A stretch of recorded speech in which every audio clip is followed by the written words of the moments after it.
Hi guys! This is Mai and welcome to My Goodness.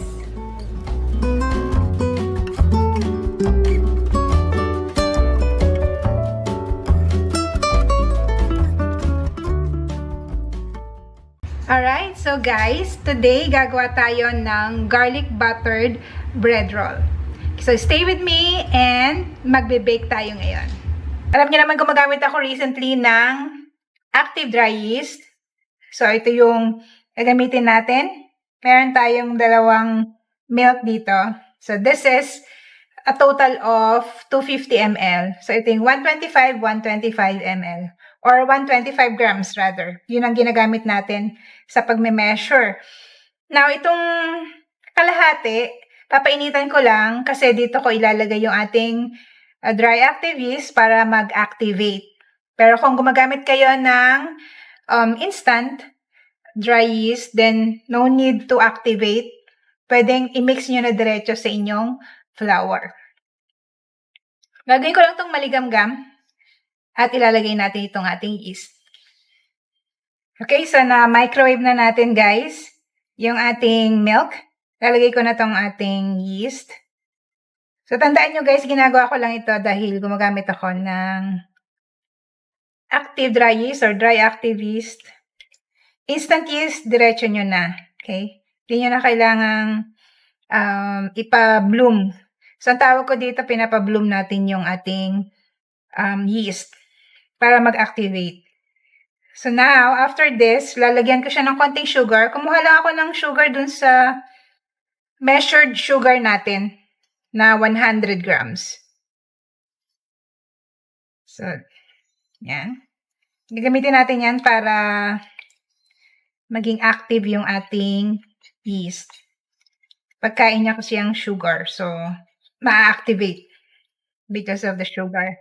At yung maligamgam na environment. Okay. Then, after nyong i-mix yan, let it sit hanggang mag-bloom around 10 minutes. So, i-set aside lang natin. Nakita nyo, di ba? Mamaya magkakaroon yan ng mga bula-bula. Para malaman nyo na active nga yung yeast nyo. Now, kapag hindi yan nag-bloom o hindi nagbula-bula, ibig sabihin, patay na yung yeast. So, kailangan bumili na kayo ng bago. Okay. And then next, ito naman yung kalahati pa ng milk. Ima-microwave ko ulit ito para maging mainit. So, ito kailangan mainit na mainit. Ito naman kanina, kailangan maligamgam lang. 15 to 20 minutes. Ito mga 1 minute para mainit. And then, I'll get back to you. Okay, so guys, ito na. Yan, makikita nyo yung ating milk, umuusok-usok pa yan. Kaya natin pinainitan yung ating milk kasi gagawa tayo ng bread improver o roux. Dito sa ating measured flour, kuha ko ng half cup. Lalagay ko sa kanya kagad. Immediately kasi habang mainit. And then, parang niluluto mo yung flour. Okay. So, if you've been in my channel, lagi ko tong ginagawa before sa ating mga bread. Kasi nakakatulong talaga siya. Nakakatulong siyang ma-extend yung life ng ating bread. Yung form. Okay, mataas ang form ng ating bread. Hindi siya flat, kundi nakausbong o matambok yung ating tinapay. But if you don't want to do this, okay lang din naman. Lalo na kung pangkain lang. Okay, so maglalagay na tayo ng ating sugar, yung ating egg, yung salt, nilagay ko dito sa isang tabi lang para hindi masyadong ma-mix dun sa yeast. And then, nagbula-bula na yung ating yeast. So, pwede na nating gamitin. Then, ito na, malamig-lamig na yung ating bread improver or roux. Lagay na natin. So, hindi na siya mainit. And then, mag-start na tayo mag-mix. Meron pa tayo isang ingredient na hindi natin nilagay. Ito yung ating butter. Mamaya ko siya ilalagay. Kailangan mag-mix muna tayo or mag-knead ng around 10 minutes bago natin ilalagay yung butter. Or maybe 5 minutes. Pwede na.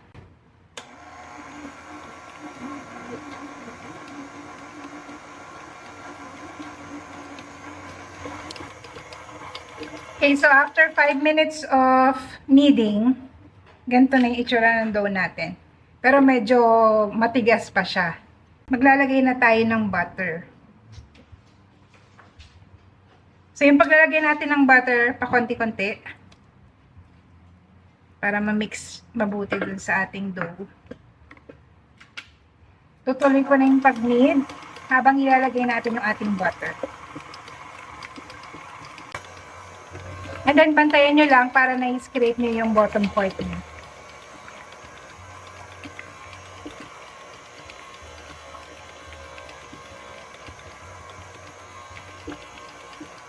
Okay, then, mix lang natin hanggang sa wala na kayong nakikitang butter sa paligid ng ating mixing bowl. Sabihin, kumapit na siya dun sa dough. Then, mag-start na naman kayo ng count ng kneading time. Okay, and then balikan ko kayo. Okay guys, so after 10 minutes of kneading, after natin nilagay yung butter, so make sure muna na kumapit lahat yung butter doon sa dough bago kayo mag-start ng timer nyo. 10 minutes more. Yan, ang ganda ng dough natin. Ayan o. Ayan. Stretchable. At saka very soft yung dough.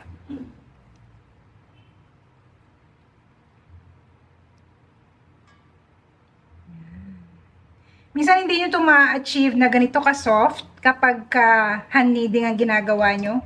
So, apply kayo ng autolyze method, yung pagre-rest nyo yung dough after i-mix yung mga ingredients para makatulong yon na makagawa ng gluten at hindi na kayo masyadong mahirapang mag-knead. So, ngayon, papaalsahin natin ito for 1 hour and a half. Depende kung gaano kainit sa lugar nyo. Pag mainit talaga siya, minsan 1 hour, maalsang maalsa na. Depende kasi sa yeast na ginamit nyo. Pero mas masarap talaga pag mas matagal, 1 and a half, para malasa yung ating bread. Okay. Tatakpan ko lang to. And then, I'll get back to you pag nag-double na yung size na ating dough. Okay, so guys, after 1 and a half hours, ito na yung ating dough. Ayan. So, dumoble na yung laki niya. Pump lang, or punch natin, para makawala yung mga air o gas. And then, lipat natin dito. Okay. Check ko muna kung gaano kalaki o karami yung ating dough.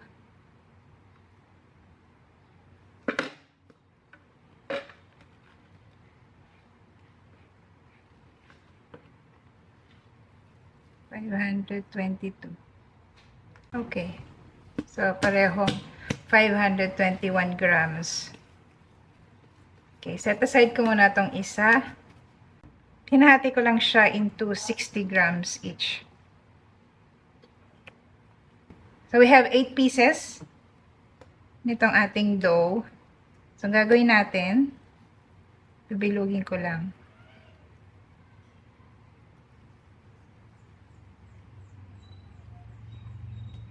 Usually, ganito naman lagi ang ginagawa natin. Bilugin nyo muna para maganda yung pagkaka-form ninyo later on.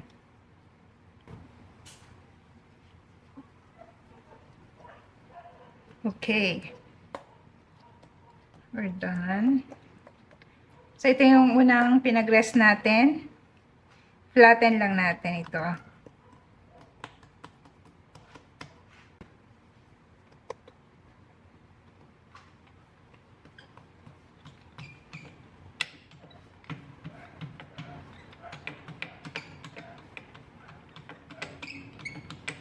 Gagawa tayo ng parang rectangle ang shape.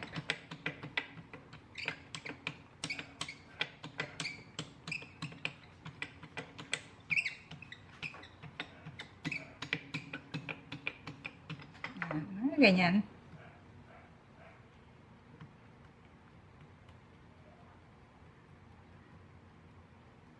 Okay. Then, roll na natin. Roll nyo lang.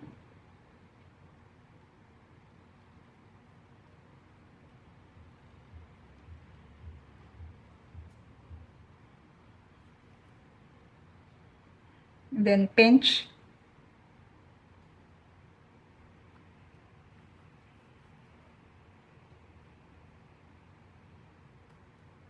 Ganyan lang siya.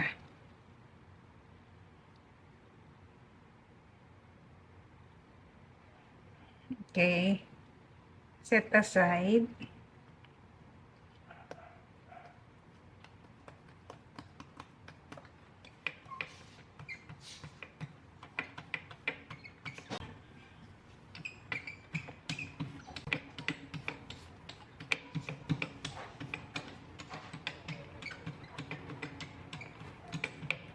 Ayan. So, pinch nyo lang dito, idiin nyo. Kasi para hindi gumalaw, ito yung papaikutin nyo sa taas. I-roll nyo. Maliit. Hanggang sa palaki ng palaki.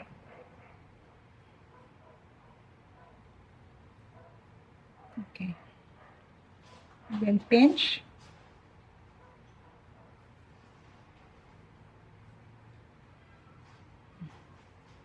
Pwede na yan. Isa, ito na yung last one. Yan. Okay. So, ito yung ating baking pan. Ito natin siya ilalagay.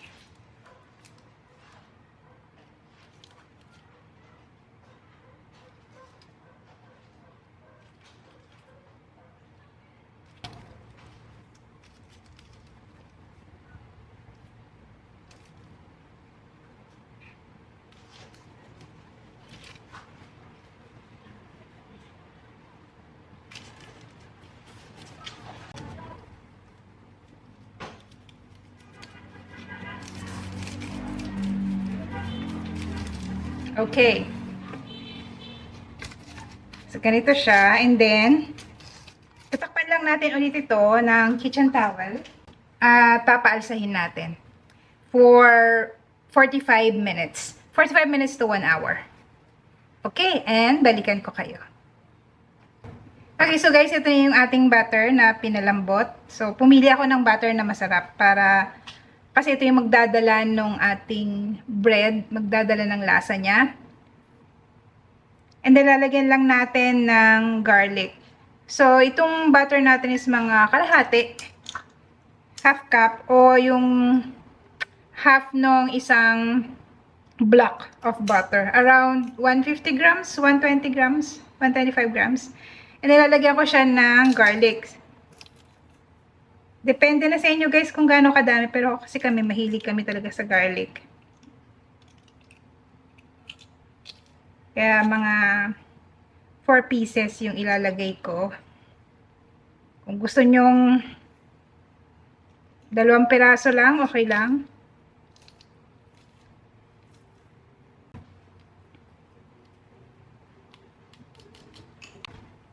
Mix lang natin mabuti para ma-distribute yung garlic.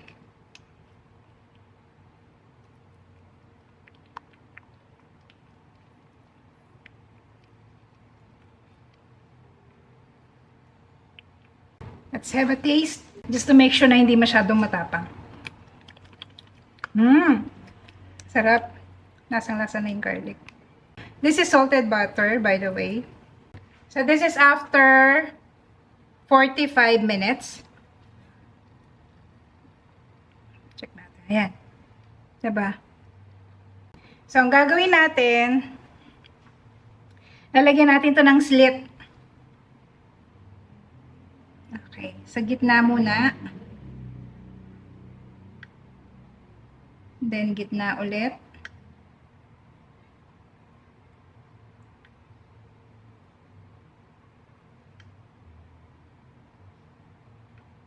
Kailangan blade talaga gagamitin nyo dito.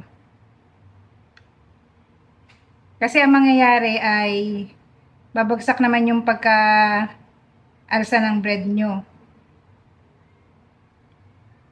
Kasi ibubuka natin yung yung mga slit niya nag-score ka o nilalagyan ng slit.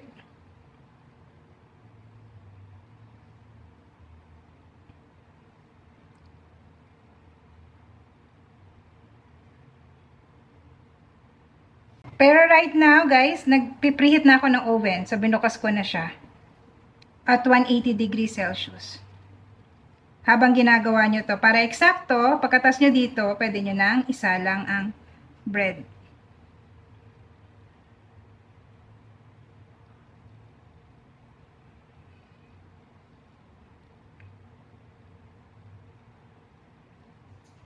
Medyo kailangan ibuka yung slit eh.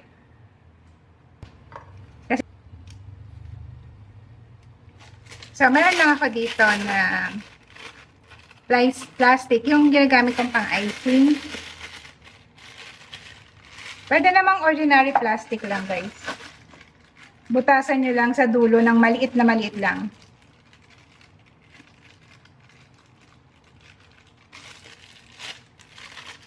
Ayan. So, nilagay natin doon sa loob yung butter.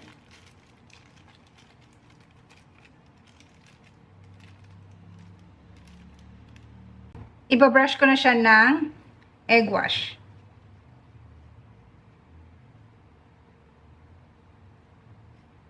Lightly lang. So, egg wash muna guys bago nyo lalagyan ng butter. Actually, pwede nyo gawin ito na mas malalaki pa kesa dito sa ginawa ko. Like, this is 60 grams. Pwedeng lakihan nyo pa. Pwede nga kayo makagawa lang ng 4 pieces nito eh. And then after that, so pwede na nating lagyan ng butter in between dun sa slit na nilagay natin.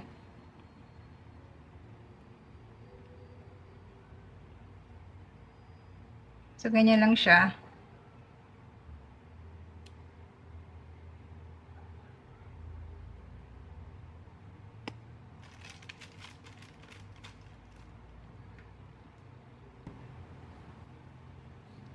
Alright.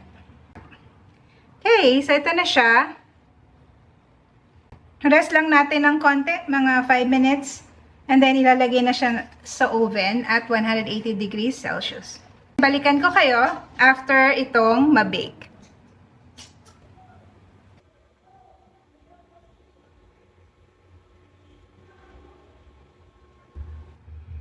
Okay, so ito, luto na yung ating garlic buttered bread roll.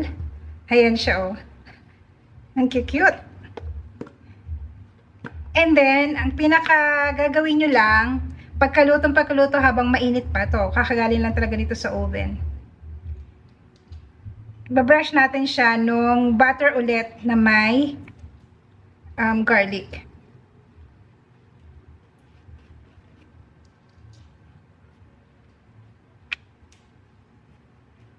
Yan.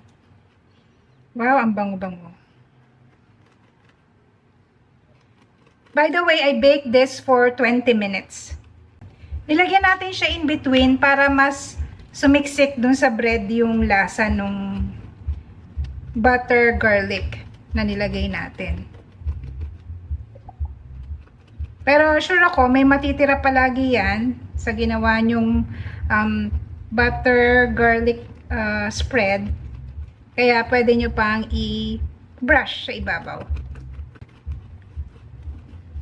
Yan, para mas masarap. Yehey! Gandang tingnan. Ang ganda, diba? Ang cute.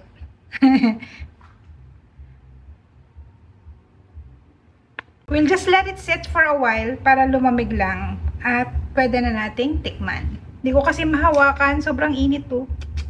Okay, so nakapag-rest na ng konti, pero ang init pa rin ng pan. Tikman natin. Kuha ko dito sa dulo. Wow! Ito yung ilalim niya.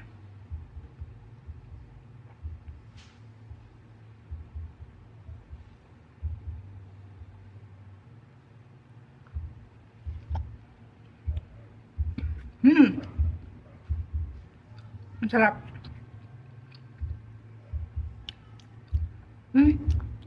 May aftertaste ng bawang. Sarap. Ito naman guys, walang sweetness kayong malalasahan, kundi butter and garlic lang.